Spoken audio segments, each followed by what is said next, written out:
In this video tutorial, you will learn how to track changes in a Microsoft Word 2008 document for Macs.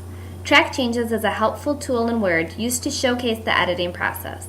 The editor is able to show what changes she has made in the document and pass them along for review. First, open the document that you intend to apply track changes to in Word.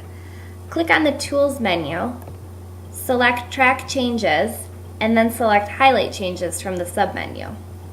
A pop-up window will then appear.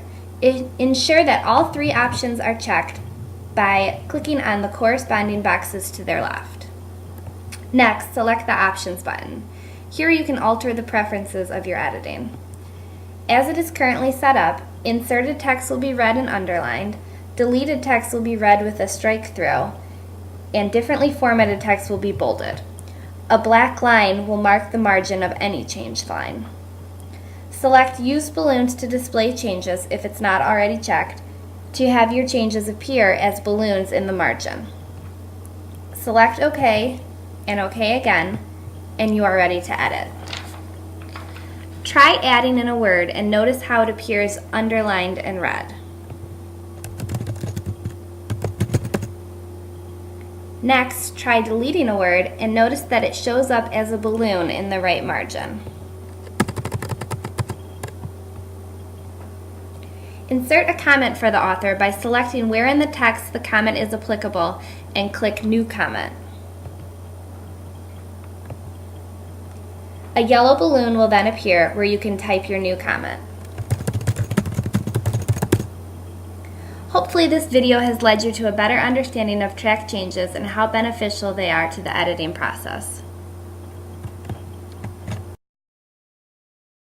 How to change date and time preferences on a Mac. Today we are going to explore the various date and time preferences available on the Mac. I am using a model that is still current in 2014, the time of this recording, so please keep that in mind if you are intending to apply this guide to an older or newer model.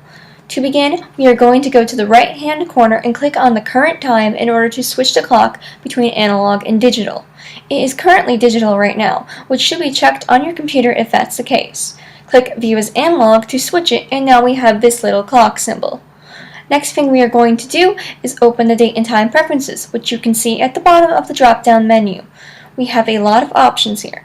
3 sections to possibly go through: date and time zone, and clock. Date and time is less likely to need covering unless the Show Date and Time Automatically button is not checked, so we are going to skip over it in this guide. The same thing with time zone unless you have to travel. We are going to work solely in the clock for the sake of brevity, and there are a lot of options to choose from. As you can see, we can switch the time between analog and digital here as well. I'm going to switch it back to digital because it will be easier to view the other changes I'm going to demonstrate this way. Clicking the first option will add a colon to your clock with the seconds, and the second will have both colons flashing on and off as demonstrated. Now if we switch it to the 24-hour clock, the time is now 12 hours ahead than how we were viewing it before, as it is afternoon. We also have the option to show the day of the week and the date, if you are not the type to want to click on the top bar every time you would like that information. All of this can be toggled on and off easily, as shown. With all this in mind, I hope you found some aspect of this guide useful. This has been Changing the Date and Time Preferences on a Mac. Today I'm going to show you how to apply a custom background to a PowerPoint slide using Microsoft PowerPoint 2011 for the Mac. Using a template for a presentation is a great start to teach you the basic movements in design using PowerPoint, but using the same old templates isn't going to enthrall and catch the eyes of your audience. If you think about designing your own, or even utilizing other background images, you can create a truly unique PowerPoint presentation. To get started, you first want to choose your image for your background. Usually, for the introduction slide, you can have something that isn't very text-heavy and just creates a start to your presentation. For example, the image I use is a colored background of a street with the title of the presentation.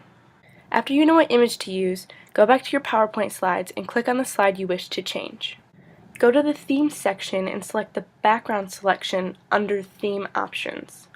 This drop-down menu will appear. Click on Format Background, and once you get there, in the Fill section, go to the Picture Text option. Then you can choose your chosen picture from the menu. After you've chosen your picture from the menu, select Insert.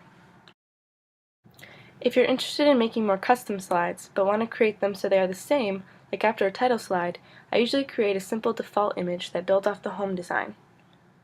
I choose all the ones I want to change, and then I repeat the same steps.